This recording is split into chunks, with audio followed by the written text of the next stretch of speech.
Ashodhanandana Rajajanarandana Amunatira Vanachara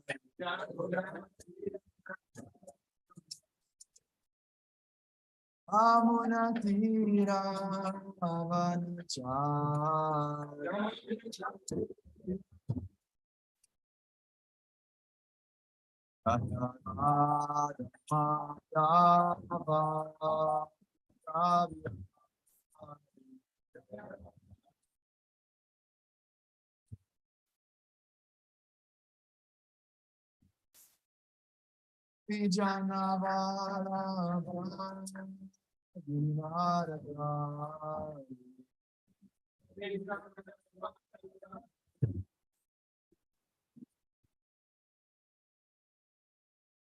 Shodhana Jajanara Jana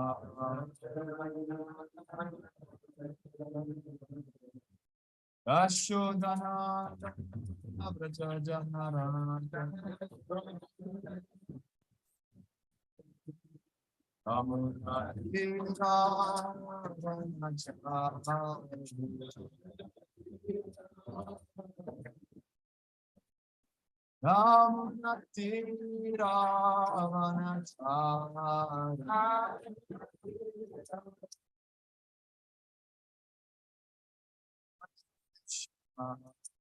Hare Krishna, Krishna, Krishna, Hare Hare, Hare Rama, Hare Rama, Rama Rama,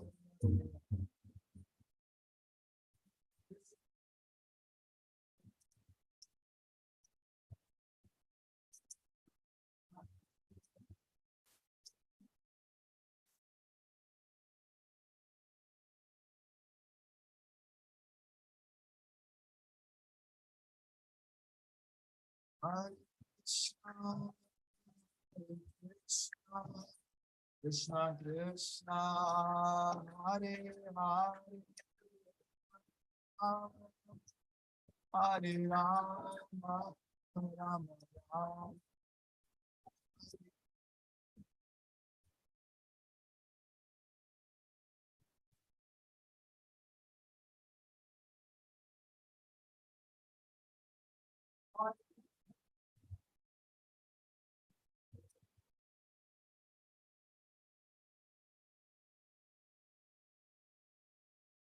Jaya Prabhupada, Prabhupada, Prabhupada, Jaya Prabhupada.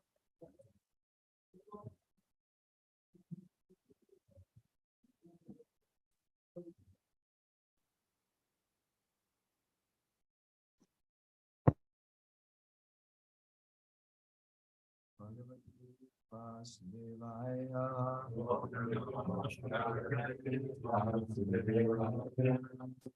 Om Namo Bhagavate Vasudevaya,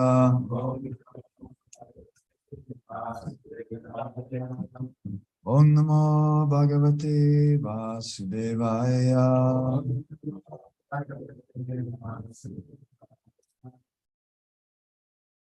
Ayanam namaskritya Namchaiva narottamam Devim saraswatim vyasam Tato jayam udhiraye Nasta padrishu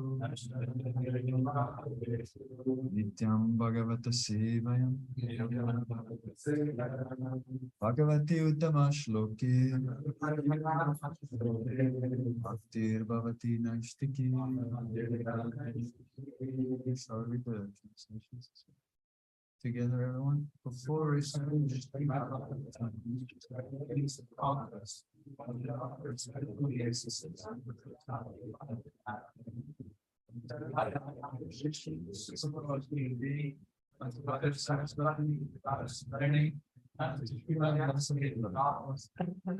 By regular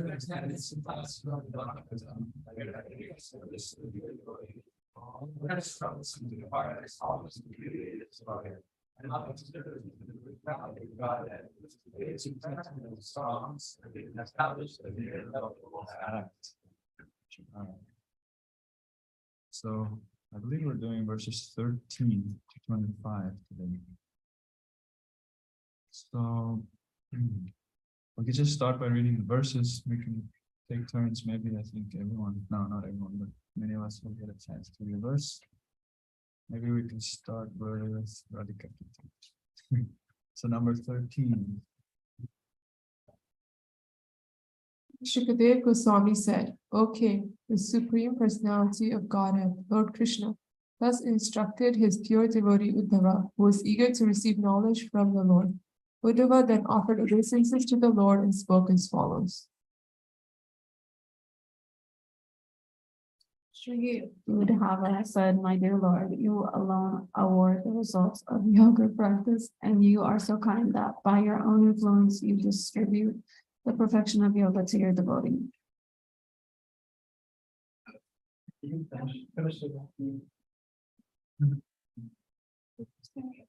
From where? Thus. Thus you are the Supreme Soul who is realized through yoga. And it is you who are the origin of all mystic power. For my supreme benefit, you have explained this process. You explained the process for giving up the material world through the process of sannyas or renunciation.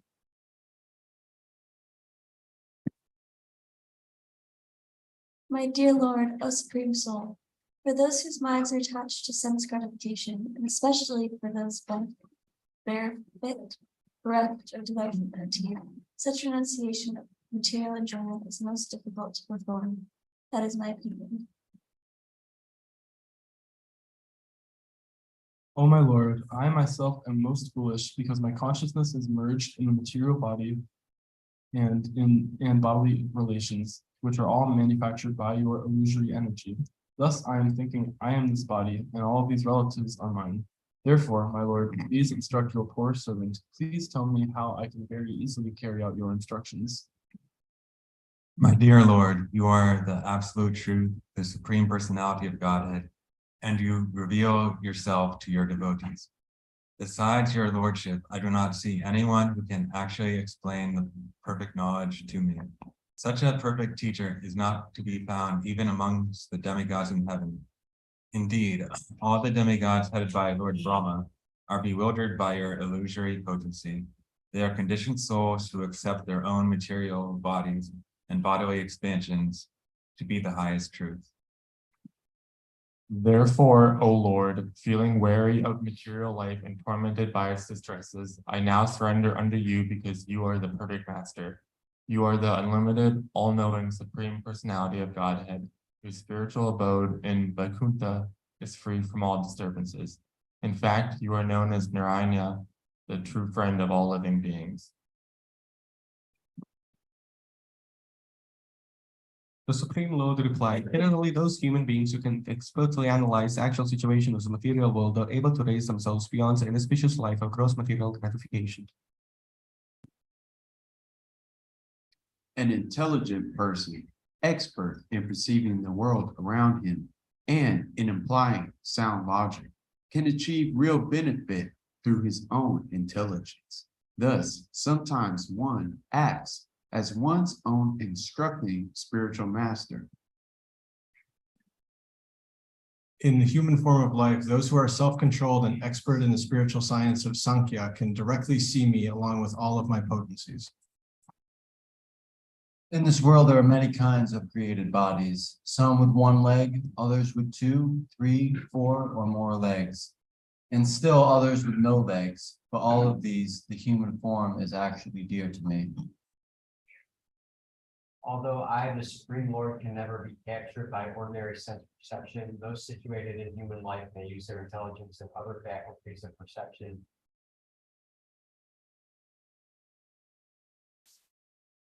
to directly search for me through both apparent and indirectly ascertained symptoms. In this regard, sages cite a historical narration concerning the conversation between the greatly powerful King Yadu and in Avaduta. Maharaj Yadu once observed a certain Brahmana Avadhuta who appeared to be quite young and learned, wandering about fearlessly. Being himself most learned in spiritual science, the king took the opportunity and inquired from him as follows. Okay, we're just going on there. I'm actually very sad that I didn't have the class for tomorrow. Then we actually look at what the Brahmana Avadhuta says. It's one of my favorite parts of the Bhagavatam. But we'll get to that tomorrow. So what's happening here? Uddhava is inquiring from Lord Krishna. He wants to get knowledge. And it's made very clear in one of the purports and the commentaries by our acharyas. Why does he want to get knowledge? Any ideas?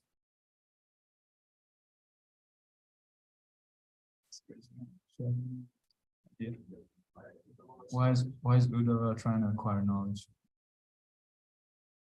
Yeah, Nitai?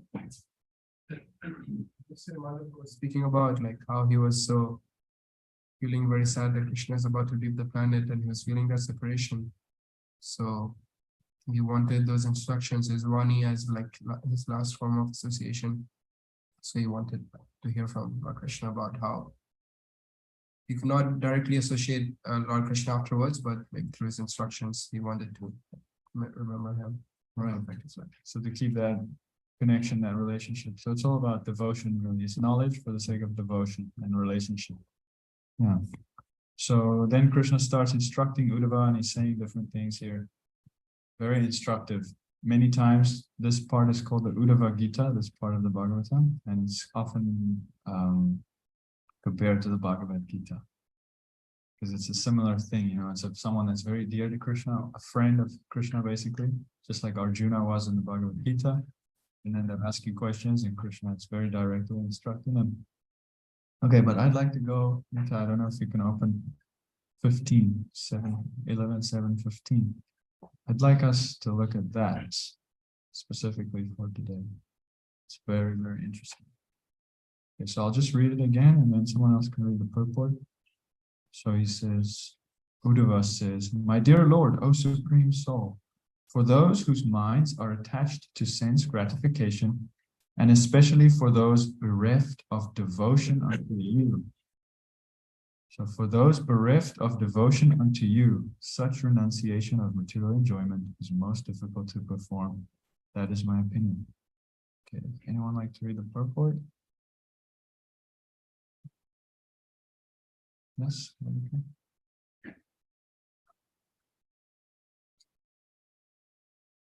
Those who are truly devoted to the Supreme Lord do not accept anything for their personal gratification, but rather accept those things suitable to be offered in the Lord's loving service. The word Rishyad Madhi indicates those who desire material objects for their personal gratification instead of for the devotional service of the Lord. The minds of such materialistic persons are suitably disturbed, and it is virtually impossible for such persons to renounce material enjoyment. This is the opinion of Sri Uddhava. I like how you said Vishaya Mabi. I'm sure you've been studying Sanskrit for many lifetimes. Okay, so this verse and purport is about renunciation. And then Uddhava is saying that for those bereft of devotion, it's very hard to renounce material energy. So let's start by asking any of you who want to venture some opinions. What do you think when you hear renunciation? What does it mean? Renunciation. You can use the mic, it's best. For those who might be listening online, it's hard for them to hear us if we don't speak through the mics. First, I was wondering if we could get a definition on bereft. That's a good question. So it just means you don't have it. You're without devotion. For those who don't have devotion to Krishna, renunciation is really, really hard. Almost impossible. At least Uddhava says that is my opinion. Okay, so but what is renunciation? You want to answer that? Can we wait a little bit before questions? Yeah, yeah. Okay, but what is detachment? From Free from material attachment. What is attachment?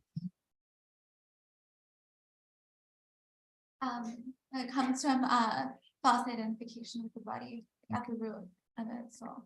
Okay, thank you. Let's hear from Gopal. Renunciation means attachment to Krishna. Okay, well, coming with a loophole there. Chris first, and then you can. Renunciation means to give something up. Okay, that's probably what the Oxford Dictionary will give us. Not all these smart answers others are giving. Nita? You said what comes to your mind when you hear the term Yeah, renunciation. So when you think of first thing is giving up and then like becoming simple. Right. Okay, thank you for all your answers. Now, what we're going to look at now are acharyas and the Vedic texts. They speak about two different types of pronunciation, really. Now, I don't know if I'm pronouncing this correctly. I don't know if it's a P sound or an F sound, but I think it's a P sound. So you get Phalgu Vairagya. Is it F? Okay, it's an F sound. You get Phalgu Vairagya. What does that word Phalgu mean? It means it's false. It's kind of useless. It's a type of renunciation that's actually useless. What does it mean when something's useless? What is that thing? What is that guy called? Is it Sisyphus or something like that? I think it's a Greek myth or Greek. He keeps rolling the ball up to the top of the mountain and then it just rolls down again. He was cursed to do this, I think, or something like that. So it's just a complete waste of time. So listen what Prabhupada says here. So Phalgu Vairagya means that I'm giving up, renouncing everything superficially, but within me there is a desire how to become God. I'm giving up different things, but I cannot give up this desire. So of course, this is also specifically in reference to Mayavadis, so-called spiritualists who perform great austerities, live like sannyasis in the Mayavadi schools are much more strict than Vaishnava sannyasis. I don't know if you know this. They go to very extreme levels of renunciation. But Prabhupada is saying it's a waste of time because they still actually think they're God. They renounce so many things, but they have this one attachment, which is the only attachment you really shouldn't have, to thinking that you're God. So it's also all about motivation. Why do we try and renounce things? What do we sometimes try and gain from our renunciation? Sense control. Okay, so Radhika? Peace of mind, okay. Some strength. One thing I also think about is we just want a cessation of suffering, isn't it? We just really renounce things because, well, for so long we didn't renounce things and then it just causes pain and suffering.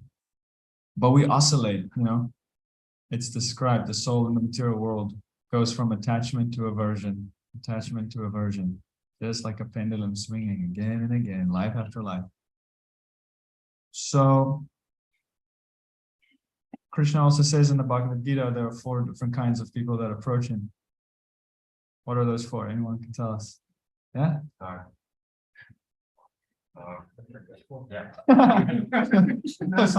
Wise, The wise? financial gain. Okay, yeah. Those who want wealth. Those Curious, who are curious. Distressed. The distressed, yeah. So different motivations.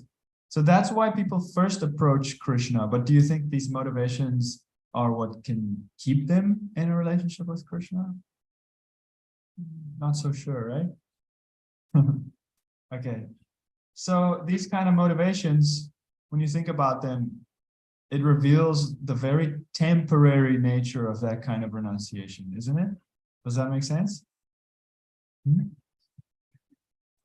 When you think of motivations like, okay, I want to be renounced because I want my suffering to stop. Is that going to be like an eternal type of renunciation or more temporary? What do you think? The very word stop means Right.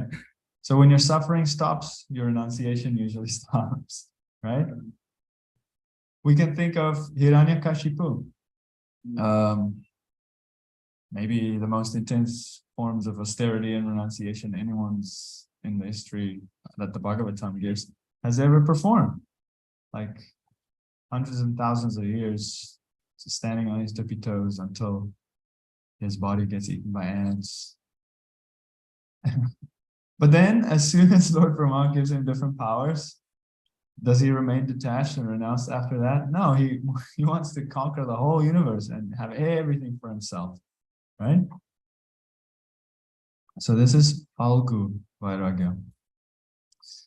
Then what's the other type? Who knows the Sanskrit term for the other type of renunciation? Yukta Vairagya, yes. So Yukta, there's different translations, but one translation you can use something that links you up. Just kind of like the word yoga, you can see how it's similar, yoga, yukta.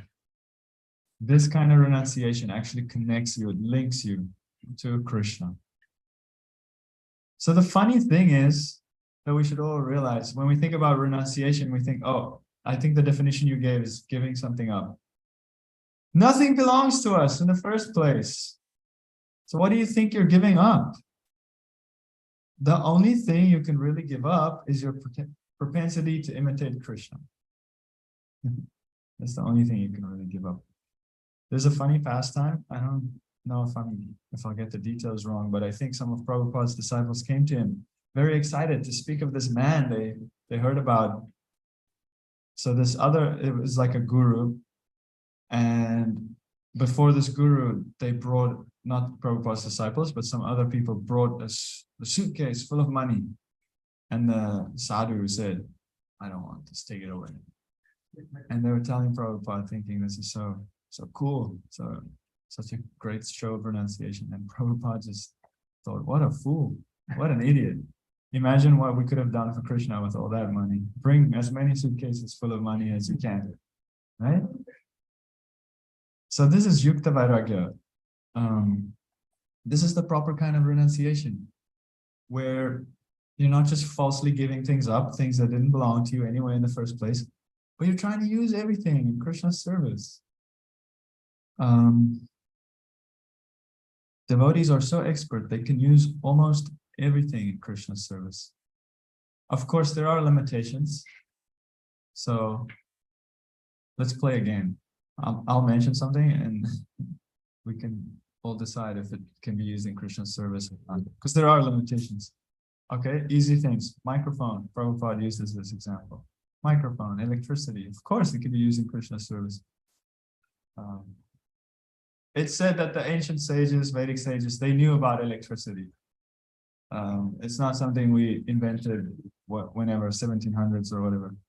The ancient people knew about it, but they decided not to use it because they knew how disruptive it is to many things, to our natural way of life, even to our bodies. But here we are in Kali Yuga right now. Prabhupada travels around the world in 1960s and 1970s. Is he going to reject electricity because it wasn't there in the ancient Vedic times? No, he uses microphones. He flies around in airplanes, obviously, because he can use these things to such an amazing extent in Krishna's service. Okay, let's think of more examples. Tools? What kind of tools? Tools that make repairs. Right. We have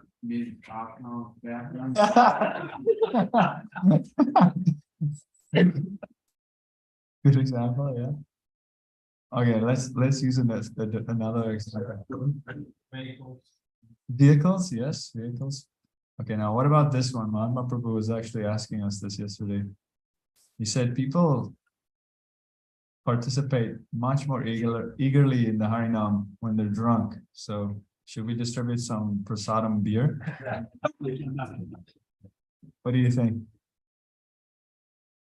Hands up if you think we should. Okay, Sean thinks that. Okay, so now we're starting to see maybe that not everything can be used in Krishna service. Can you slaughter a cow in Krishna service? Of course not.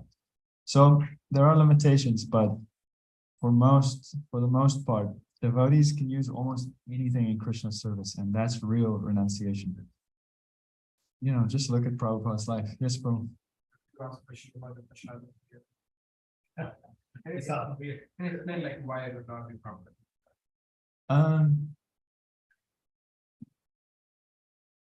Well, one can say many things. Of course, a Vaishnava doesn't want to give anyone any form of intoxication, because that will just degrade them more. And I think it's a little bit of a lazy argument because you can do many other things to also get people enthusiastic about Harinam. Have you really tried everything else before you start distributing the 6-pack? Christopher. I think if it's prasadam beer, the question is like, can you offer it to Krishna? Because Right. Krishna's not going to want beer, so we're not going to offer it to him. Right. But at the same time, we go out to do Harinam with people that are drinking, so we are kind of in a way utilizing it. We're just not offering it to Krishna first. So you bring up a good point. Like, yes, we can use anything in Krishna's service, but Krishna still has his own preferences and desires, right? Yeah. So we don't want to offer beer on the altar. Okay. So the point we're seeing again and again, only those with devotion, this is Uddhava's words, only those with devotion can really let go of the material energy. And again, I'd like to make reference to Prabhupada's life. I don't know if all of you know the different examples of how renounced Prabhupada really was. And he wasn't doing it, as we looked at the different examples, he wasn't doing it because he wanted to get powers or mental control or liberation. He wasn't performing austerities for these ends. He was just doing a service for Krishna, and whatever austerities or renunciation is part of that, it's part of it. For example, in early days in places like Mayapur, India, and also in Bhubaneswar, India, in Orissa, where Nita is from, they were building temples there, but it was just the beginning of the construction, but Prabhupada would still want to visit. And Prabhupada was very hands-on, because also in one sense his disciples were very young and immature sometimes, but also Prabhupada was a very powerful manager, a very smart person. So he was always very hands-on. So he would go and visit these projects and just stay in huts, straw and mud huts, with many mosquitoes, no facilities really. So he's in his 70s, you know, he's practically an old man, but he just stays in these conditions, very happy to be right there with his disciples, seeing the project flourish, helping them, guiding them step by step. And then, of course, there's his translation work and how little sleep he took every night. Most accounts say probably two hours a night he slept. And then the rest of the time he would wake up and just translate. He wanted to write all these different commentaries, and he wanted to translate these books, Chaitanya Charitamrita, Bhagavad Gita, Srimad Bhagavatam, so many other books. So it just comes so naturally, renunciation, for someone who is in love with Krishna, because there's so much to do. And then you don't care about the material energy, you don't care about different comforts, you're not attached to things because you're attached to Krishna, and that's all. That's the only single-minded focus that you have. Anyone else maybe can think of some examples of Prabhupada's renunciation? Jonathan, I don't know if you wanted to say something else. That's not a question. Let's just see if I'll get back to this. Prabhupada's renunciation, tell us. There's Prabhupada in the Bhaktivedanta Manor in the UK. He was given this big mansion estate next to London, and by George Harrison. And it was amazing when I went there to his quarters, Prabhupada's quarters, and you walked into everything. It was beautiful, ornate, like amazing. And you walked into the bathroom, and then there was a picture of Prabhupada, how he used like this huge bathtub that was there, but he would just sit on the side of it and just take a lota and, take his shower just with that. And, it's any ordinary person, I have a big bathtub, big nice salt bath and everything. But he was still in Vrindavan, like that same mood he had, even though he was in London in the big estate. Any other examples?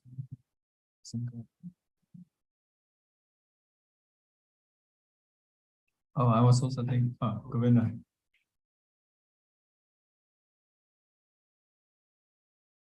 Story of, I think it was an interview, a reporter, and Prabhupada was given a Rolls Royce to drive. I mean, they were driving him, and the reporter asked, like, what are you, Swami? Like, you're supposed to be renounced, but he said, we can have many Rolls Royces for Krishna's service. Right. We can use them.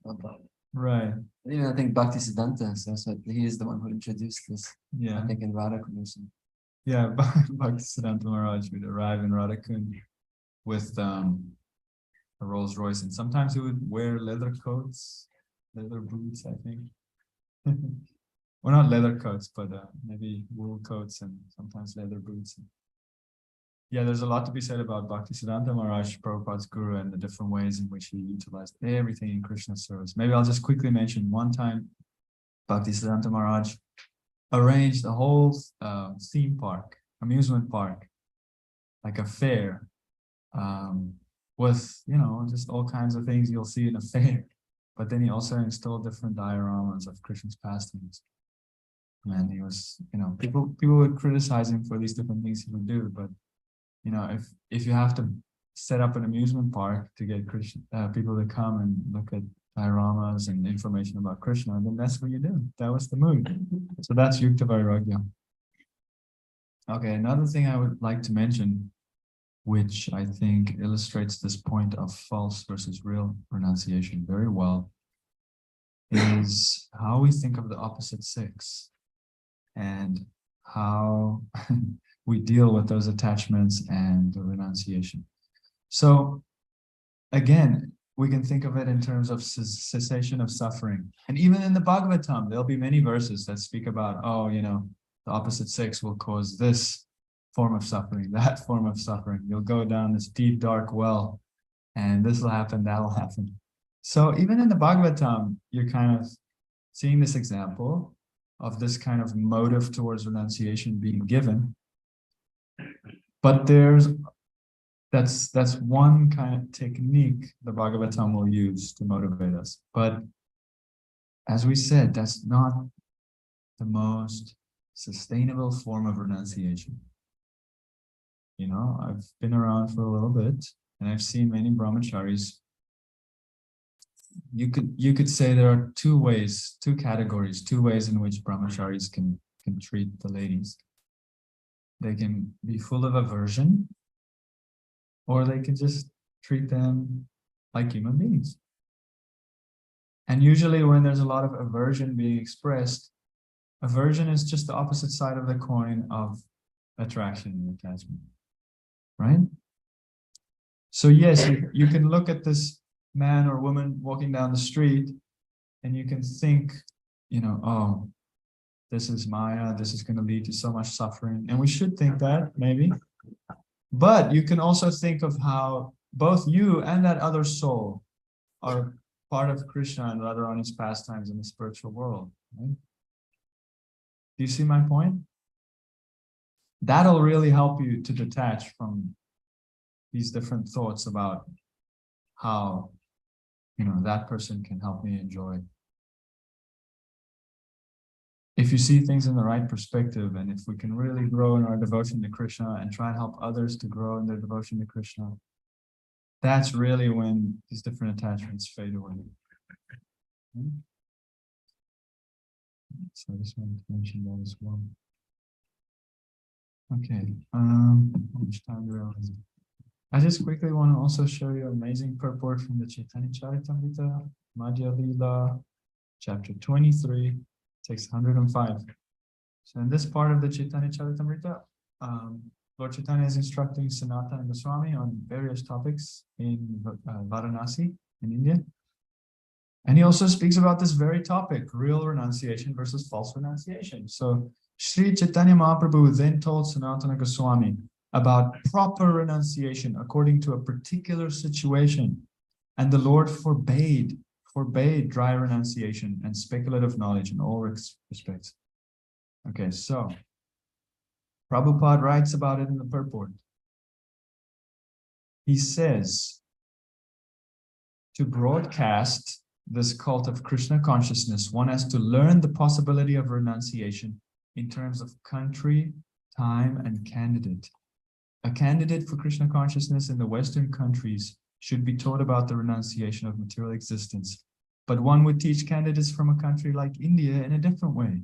The teacher, the acharya, has to consider time, candidate, and country. He must avoid the principle of niyamagraha, that is, he should not try to perform the impossible. What is possible in one country may not be possible in another. In another part, he says, it is not necessary that the rules and regulations followed in India be exactly the same as those in Europe, America, and other Western countries. Simply imitating without effect is called niyamagraha. So I would argue that what Prabhupada is thinking about when he's writing this, he was introducing many things as his movement grew. You know, just a basic example is that he made it clear that both men and women can do the exact same services for Krishna, which at that time in the 60s and 70s in India was not really the case. That's not how the Brahmanas in India, the priestly class, would operate. So even something like Prabhupada letting his female disciples give classes, lead kirtans, he gave them, you know, Brahmana initiation, made them do artis. There was a lot of people in India, sometimes even those in the Gaudiya Vaishnava Sampradaya, who criticized Prabhupada for this. But Prabhupada would say, they don't know anything about real renunciation.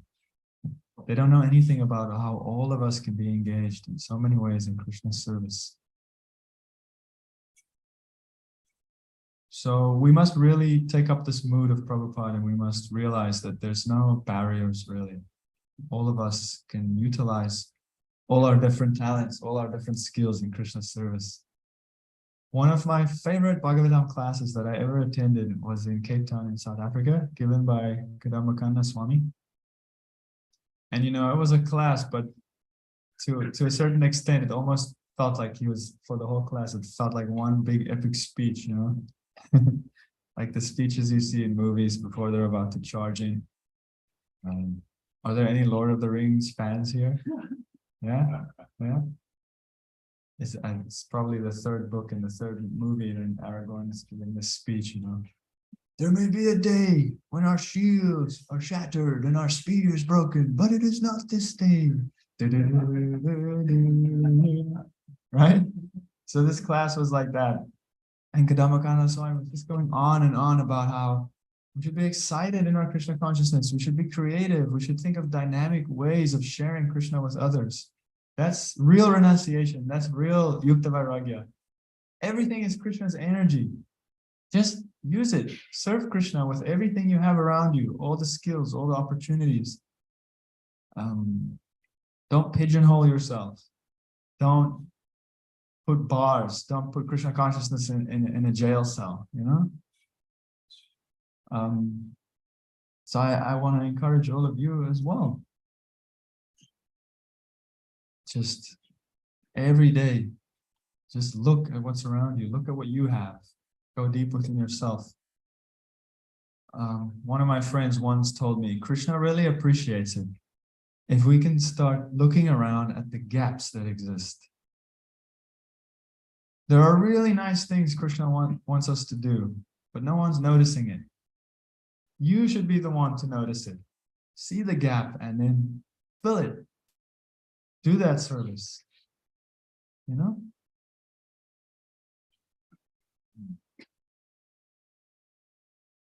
So, to end off, I want to read something that Bhaktisiddhanta Maharaj wrote, Prabhupada's guru.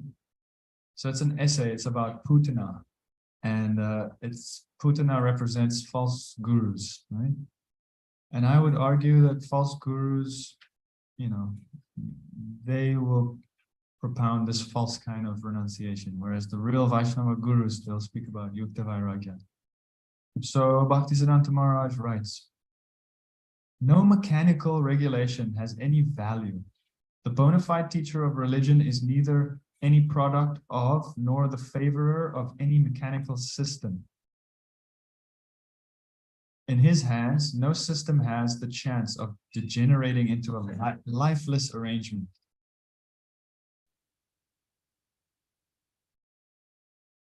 The idea of an organized church in an intelligible form indeed marks the close of the living spiritual movement.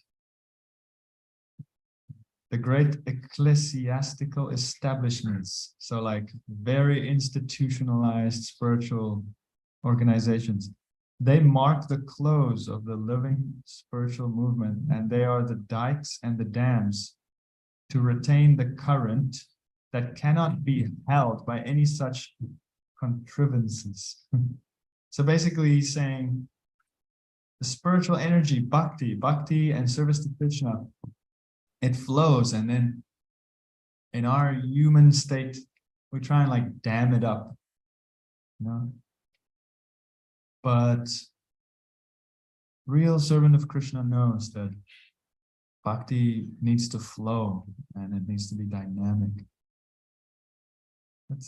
That's what real renunciation means. I think I'll just end there. I hope it made sense. I hope it was okay, everything I shared. So let's go to comments and questions. Steve, yes.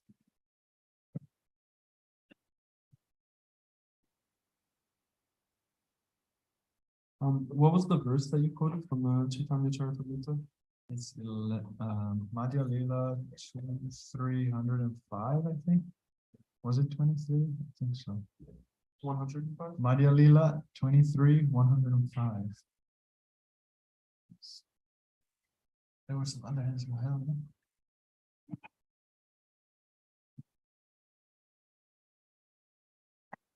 Is there a correlation between the 4 ways we approach Krishna and the 4 Varnas? I've never thought about that. Maybe because maybe Shudras are just suffering. And then there's one about wealth that could be Vaishyas. And there's one about approaching the absolute truth. There isn't really a Kshatriya one. Maybe not. Almost. But the main point is, you know, we have different motivations for coming to Krishna. But then it's like the pastime of Dhruva, you know, he wanted a kingdom. He wanted to show his dad that he's a better king. He can have his own kingdom. But once he came face to face with Narayan, with the Lord, he realized the initial things that motivated him into contact with this personality are just so silly, so stupid, so useless. So we're motivated for different reasons to come to Krishna. But hopefully as we then make contact with Krishna's name, form, pastimes, qualities, hopefully our heart will change and we'll have other motivations for keeping that relationship going. This is something that we just covered last night in the teachings, in the preface to the teachings of Lord Chaitanya, the 6 like steps or the 6 like processes of surrender. And so it's like even as soon as you start chanting the holy names, which is like the Yuga Dharma, you will begin to surrender more and more. And thus whatever reason you started chanting, or whatever reason you came to Krishna will, you know, become obsolete. And eventually the only thing you will want will be Krishna. Right. Krishna says, I don't know the Sanskrit, maybe the Pandits can help me out, but he says, you know, everyone should approach me, even those who have material desires. You know that one?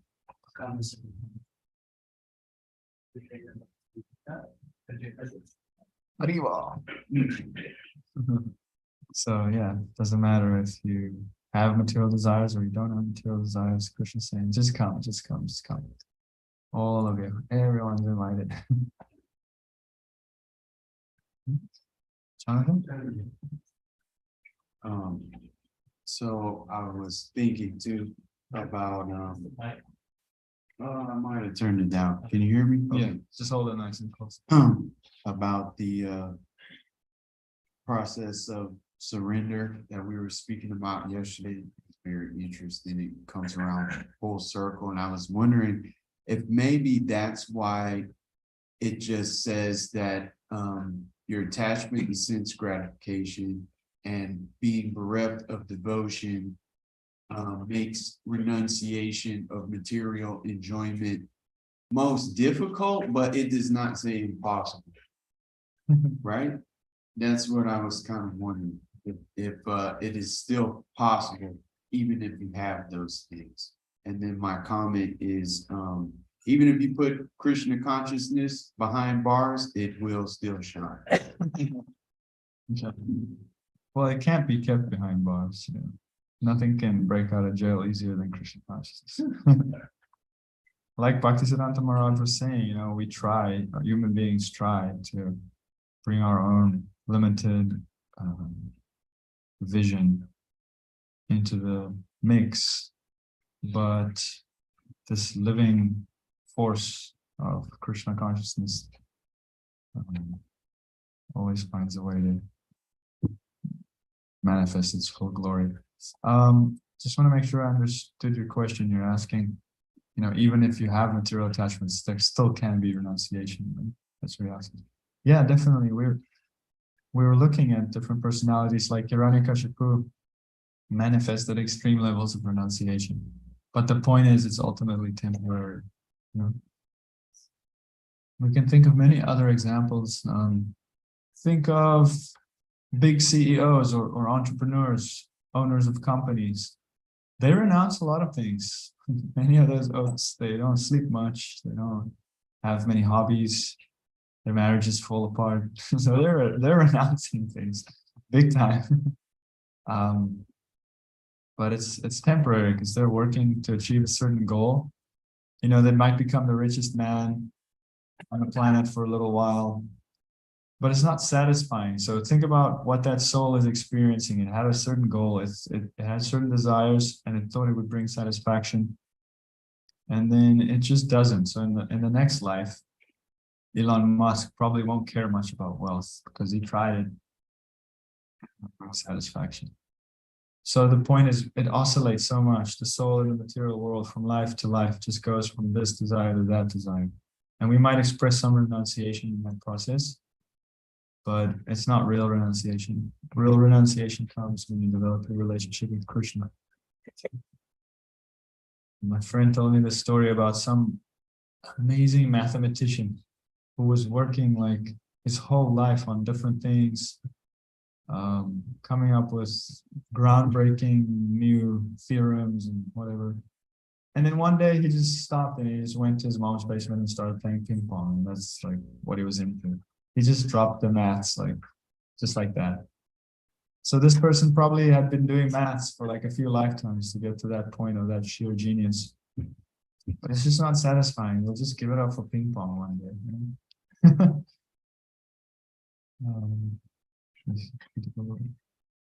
I have a question, not really what you spoke in, but from one of the verses. Is that okay? One of the other verses? One of the other verses, yeah.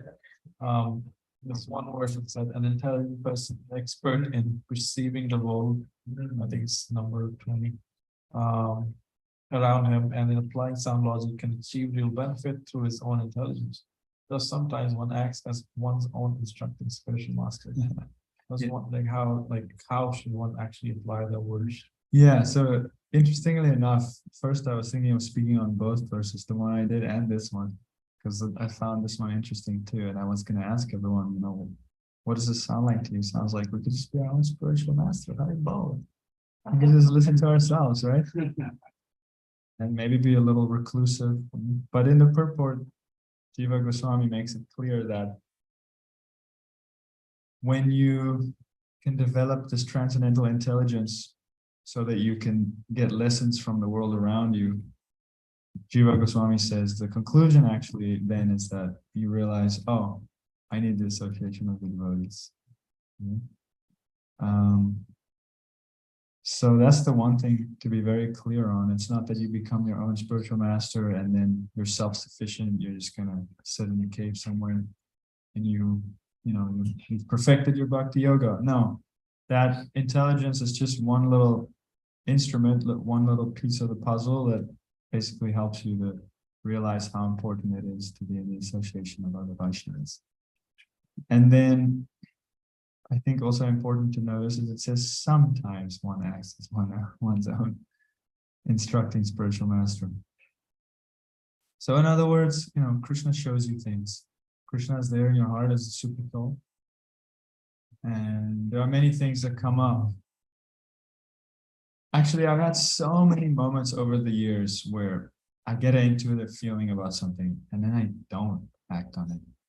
And then later, I really regret it because it comes to be known that it was a very good intuitive feeling that must have come from Krishna. So we should definitely try and be in tune with what Krishna's saying in the heart.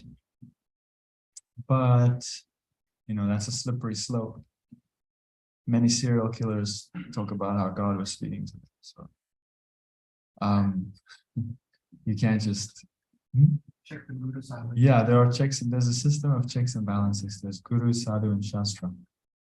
So Krishna is the super soul internally in your heart, but the Guru is also referred to as the externalized super soul.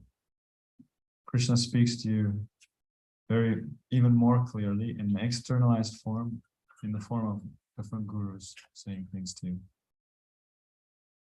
So I think what this verse is basically saying is an intelligent person can perceive the world around them, can use logic, and then get benefit from their own intelligence and instruct themselves by what they see.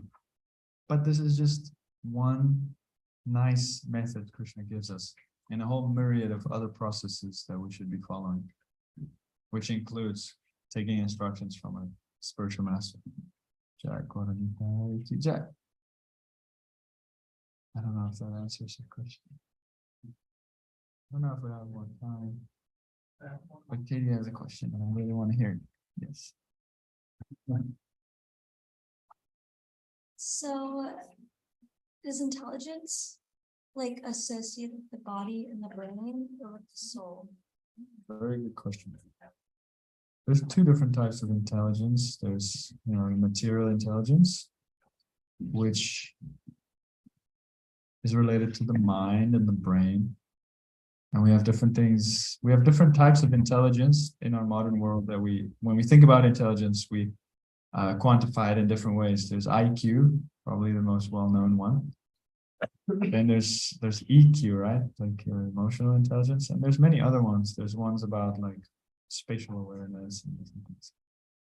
But the intelligence usually that is referred to in the Vedic texts, it's a whole other type of intelligence.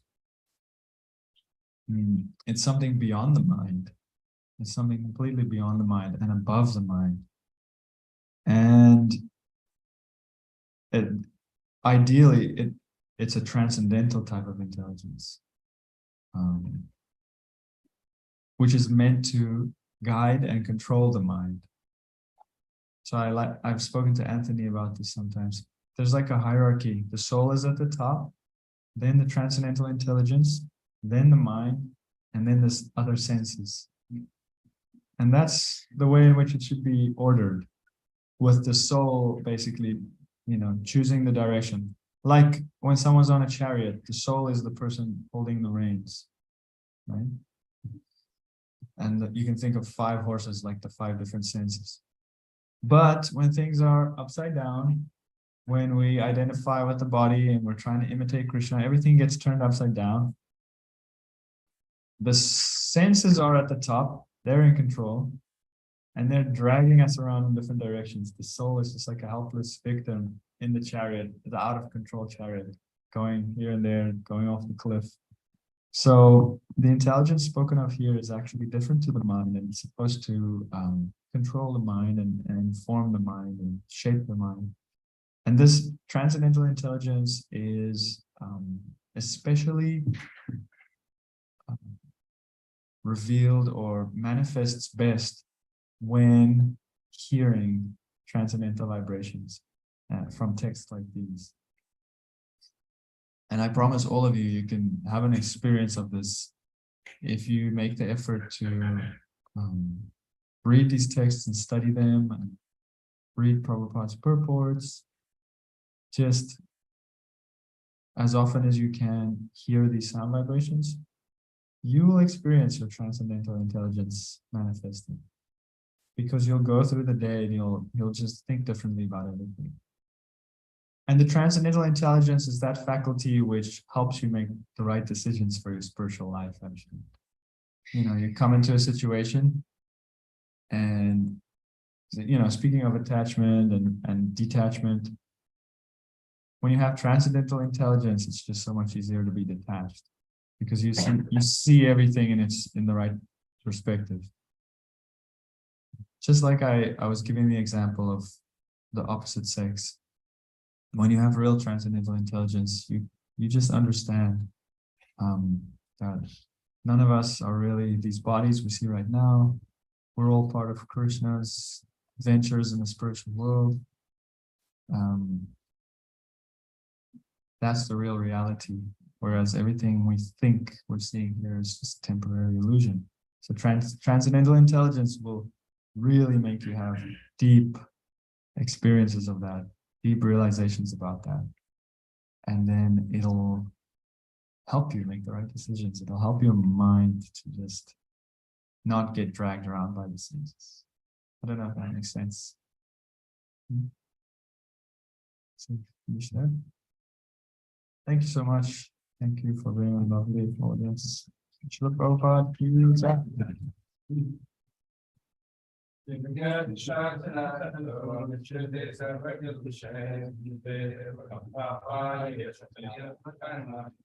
Worries of the Lord, at least small things and sins, but leave, it's not the person's meant to back.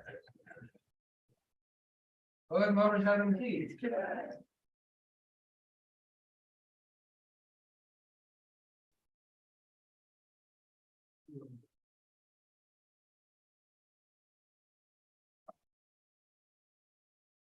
Nick, so I showed you the verses. What? My daughter is is that also there showed you? That's what we're gonna speak on, so we can discuss the evening. We have time to read. Just go to the transcript. I'm here all day, so. I can text you. Yeah.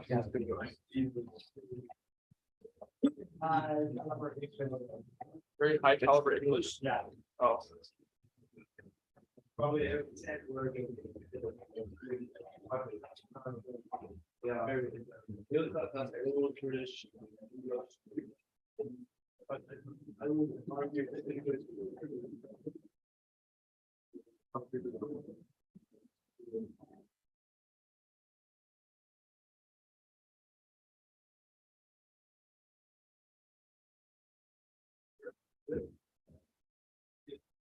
Goes like that.